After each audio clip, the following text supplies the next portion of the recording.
Hi guys, it's me, Sally, again.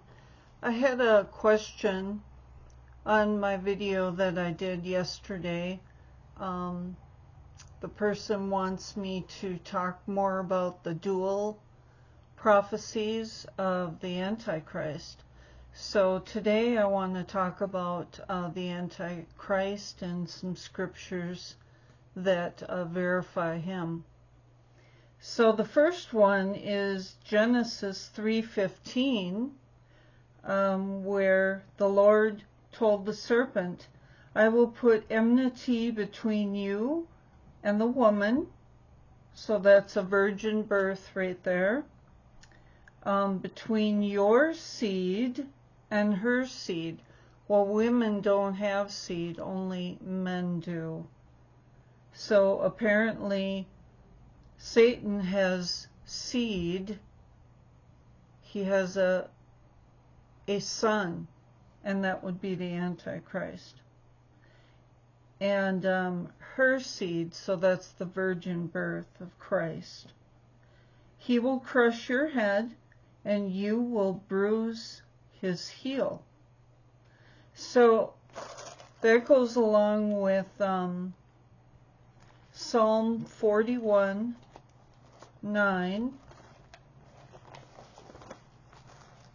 Wanted to show you that.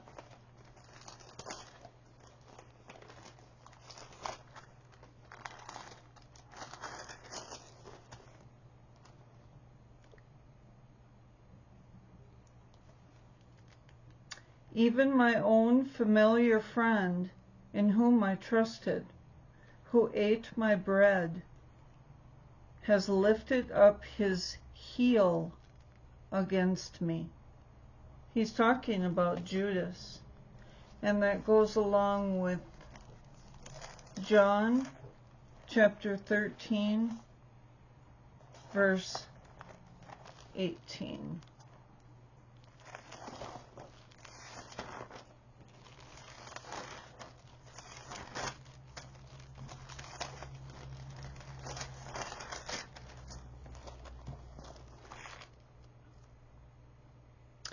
I do not speak concerning all of you. I know whom I have chosen, but that the scripture may be fulfilled. He who eats bread with me has lifted up his heel against me.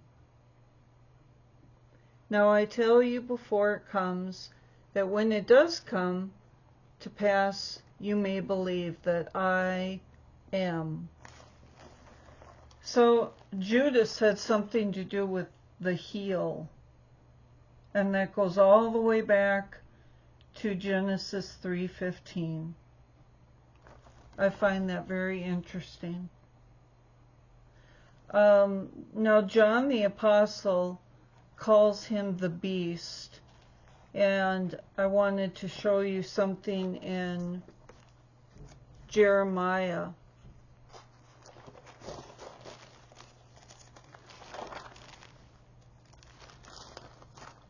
Chapter 31,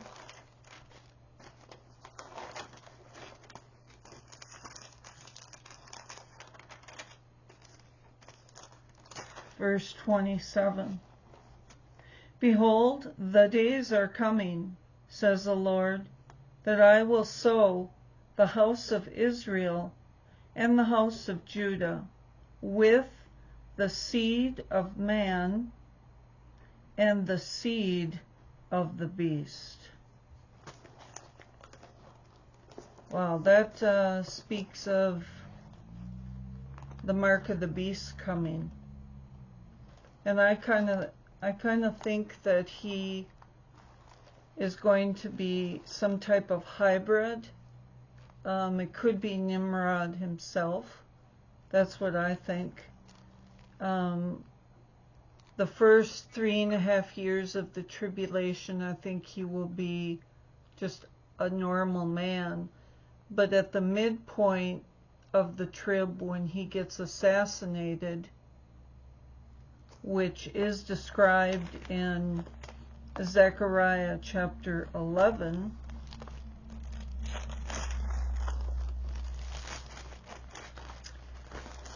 I do believe he gets assassinated because it says in Revelation he has a mortal wound, so he does die. Okay, Zechariah chapter 11 says, first of all, it talks about in verse 12, then I said to them, if it is agreeable to you, give me my wages, and if not, refrain. So they weighed out my wages, 30 pieces of silver, and that's exactly how much Judas got for selling Jesus. And the Lord said to me, throw it to the potter, that princely price that they set on me. So I took the 30 pieces of silver and threw them into the house of the Lord for the potter. Then I cut into my other staff bonds, that I might break the brotherhood between Judah and Israel. And the Lord said to me, next, take for yourself the implements of a foolish shepherd. For indeed I will raise up a shepherd in the land who will not care for those who are cut off, nor seek the young, nor heal those that are broken, nor feed those that stand still. But he will eat the flesh of the fat and tear their hoofs in pieces. Woe to the worthless shepherd who leaves the flock. A sword shall be against his arm and his right eye. His arm shall completely wither, and his right eye shall be totally blinded. So I do believe that that's when he does get assassinated. Isaiah 14, you know that chapter, the 5 I wills. I believe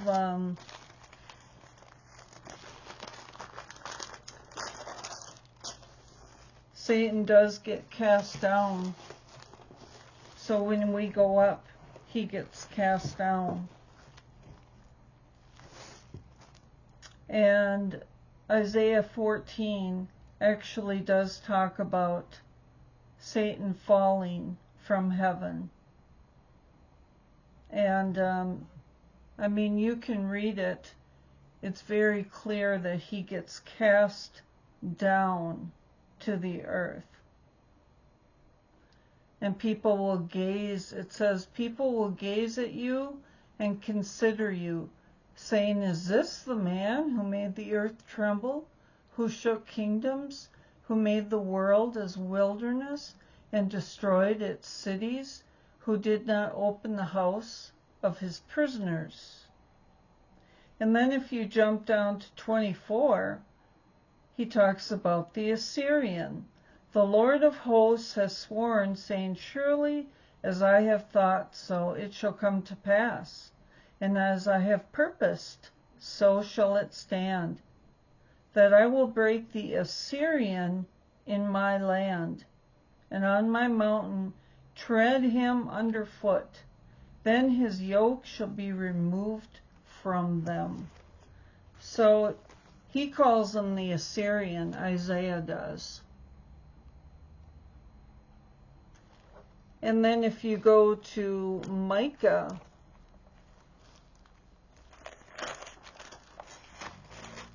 chapter 5, after the rapture, which is in verse 4,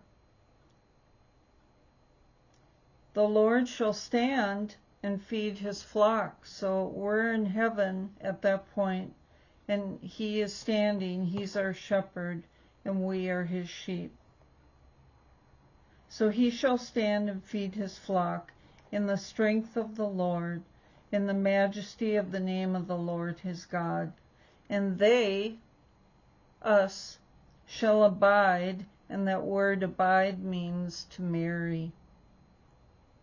Shall abide, for now he shall be great to the ends of the earth, and this one shall have peace.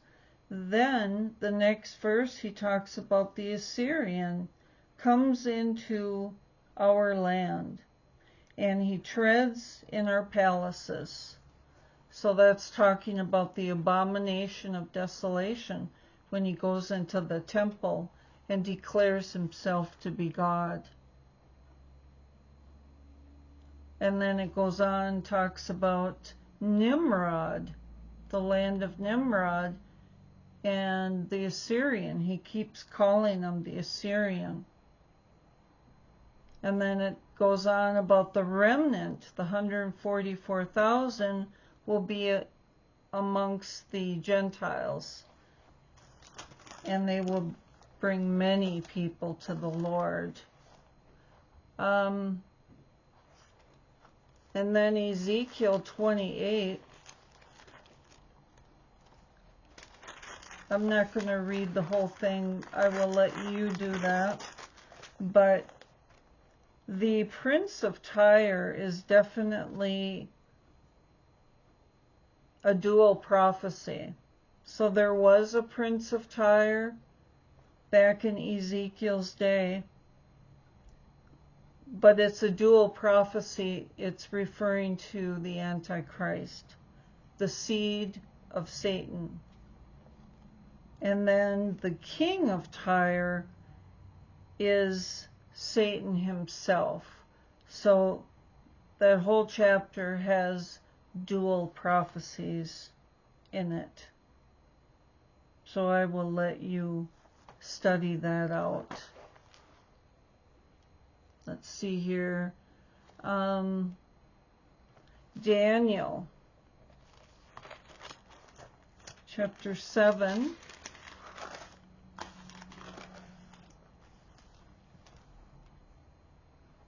And that would be verse 7 through 14. After this I saw in night visions, and behold, a fourth beast, dreadful, terrible, exceedingly strong. The World Economic Forum is called, where they want to merge people with machines, transhumanism, and they are calling it the Fourth Industrial Revolution. But it's actually the Fourth Reich, which is what Hitler wanted. He wanted the Fourth Reich. He had the Third Reich. So that's what it is. And I find that interesting because Daniel talks about the fourth beast. And they call it the Fourth Industrial Revolution. And it's all about transhumanism, changing humans where they're not humans anymore. I believe that will be part of the Mark of the Beast. And the Mark of the Beast will also be fallen angel DNA, fallen angel technology. And I'll show you verses in Revelation how I get that. So that's the fourth beast. And then verses 9 and 10 are actually referring to us in heaven. He says, I watched till thrones were put in place, and the Ancient of Days was seated. So God is getting ready to pour out his judgment, the seals, the trumpet, and the bowl judgments on the inhabitants of the earth. And then it goes on to describe how God looks.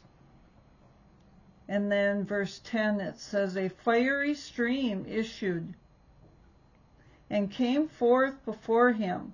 1,000 thousands ministered to him. That's us and the angels. 10,000 times 10,000 stood before him. Remember, we're going to stand at the Bema seat, and be examined and rewarded. The court was seated, and the books were opened. And then I wanted to read you verse 21 through 22. I was watching, and the same horn was making war against the saints and prevailing against them. Okay, remember that word, prevailing. So the Antichrist is prevailing over the saints, so he overcomes them. That's what that means. Until the Ancient of Days came, and a judgment was made in favor of the saints of the Most High. And the time came for the saints to possess the kingdom. Okay, so then the saints possess the kingdom. The kingdom is promised to the Jews. We help Christ rule and reign, but we don't have the kingdom that's been promised to the Jews throughout all the prophets in the Old Testament. Most definitely. So let's go to Matthew, chapter 16.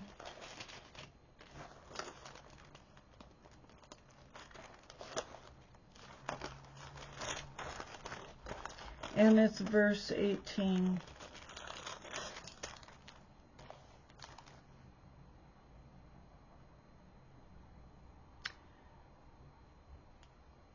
Verse 18.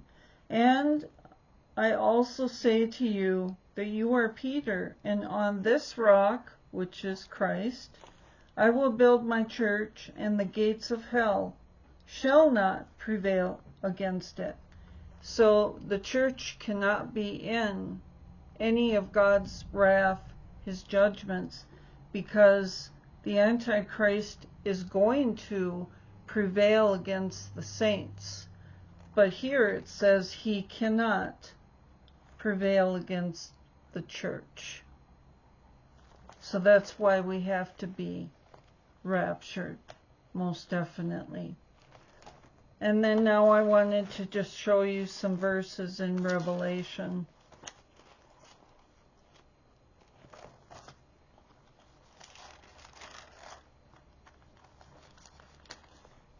So let's go to Revelation chapter 17.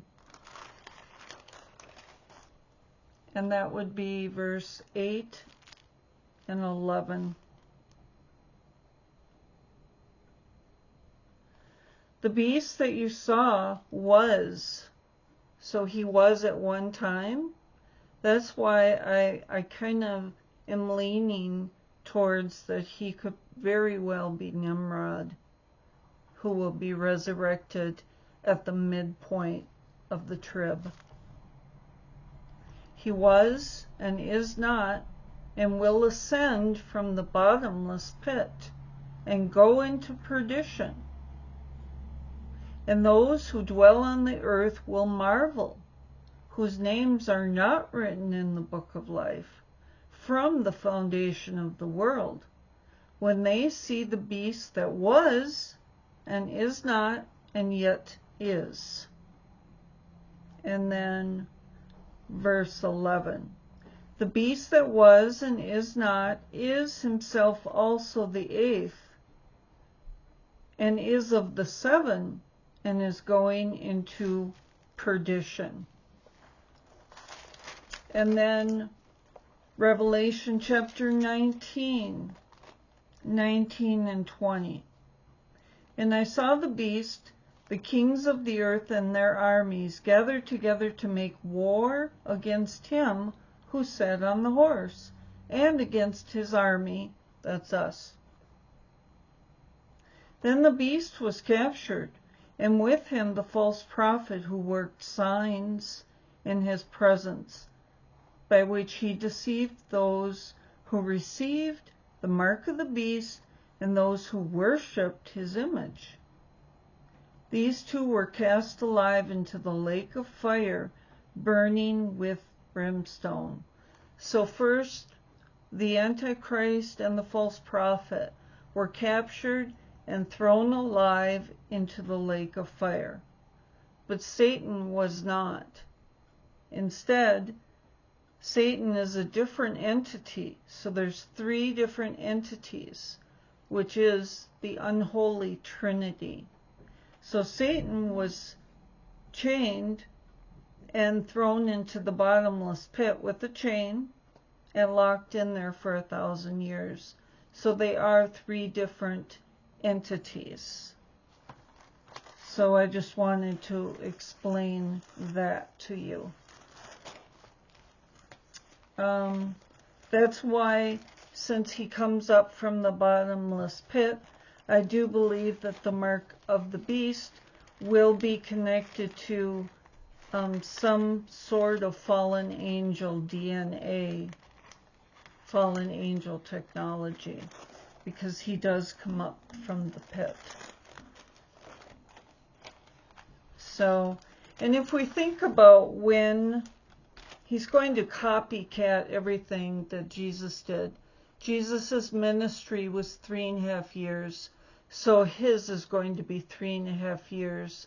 So if he dies on Passover, which I do believe he will get assassinated on Passover and be resurrected, because the two witnesses talk about they were laying in the street for 3.5 days. Well, that sounds just like Passover time. 3.5 days. Jesus died probably on a Thursday and he was resurrected on Sunday. So it's very similar. I think it is Passover. And then, so if he starts his rule, say, let's say Day of Atonement, and then he gets assassinated on Passover, that would actually be 3.5 years. So you go from Day of Atonement to the next one, to the next one, to the next one, and then 6 months later would be Passover. So I think he's going to start his rule on Day of Atonement, and then at the midpoint of the trib he will be assassinated, I believe, on Passover, and then it'll go 3.5 years more again. So, but that's when he goes into the temple and declares himself to be God, would be on Passover. That's kind of how I think it's gonna be. So that's all I have for you guys today. If you have any more questions, just let me know, and I hope this cleared some of it up. I did make a video on the unholy Trinity, and maybe I'll include that in the comments for you guys if you want to go back and listen to it. I also watched a great video this morning from Our Jewish Roots, and they were talking about the beast as well. So I will include that in the description. Okay, guys, we'll see you again. Bye.